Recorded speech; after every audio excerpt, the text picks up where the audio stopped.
आम्ही स्वामी भक्त श्री स्वामी समर्थ. तर माझा पहिला ब्लॉग मी केला होता, तर त्याच्यामध्ये मी सांगितलं होतं की पुणे टू अक्कलकोट आणि अक्कलकोट टू पुणे हे आपण कसं 955 रुपयामध्ये कसा प्रवास करायचा.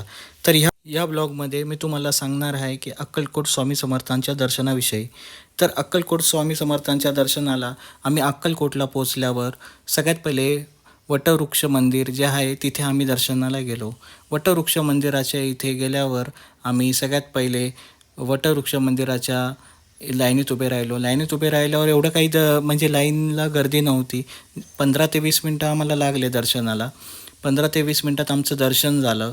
वटवृक्ष मंदिराच्या इथे बसल्यावर आम्हाला इतके चांगले वाटले स्वामी समर्थांच्या पूर्ण दर्शनाने.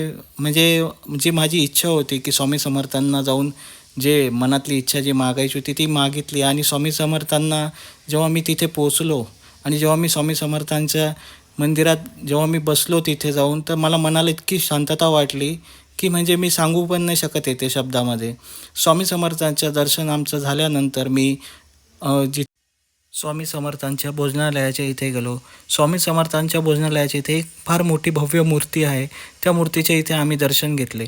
त्या मूर्तीच्या इथे दर्शन घेतल्यावर आम्ही प्रसादाची वेळ बघितली. तर प्रसादाची जी वेळ होती सकाळी, म्हणजे ती वेळ जी दुपारी 12 ते 3 आणि सायंकाळी 8 ते 11 आहे. पण आमच्याकडे एवढा टाईम नसल्यामुळे, कारण की आम्हाला पुण्याला यायचं होतं, त्याच्यामुळे आम्हाला प्रसाद काही घेता आला नाही.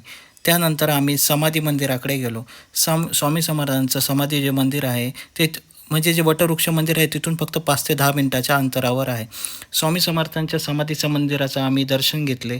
स्वामी समर्थांच्या मंदिराच्या इथे फार लाईन होती. आम्हाला थोडा वेळ लागला दर्शनाला, पण दर्शन खूप चांगले झाले. स्वामी समर्थांच्या मंदिराचे आम्ही दर्शन घेतल्यानंतर आम्ही परत पुण्याला निघालो. हा ब्लॉग मी स्वामी समर्थांचं नाव घेऊन संपवतो. श्री स्वामी समर्थ. जिंकण्याचा मोह नाही, हारण्याचे भय नाही, स्वामी शक्ती ज्याच्या पाठी, वेदनेच्या सुटती गाठी. श्री स्वामी समर्थ. भिवू नकोस, मी तुझ्या पाठीशी.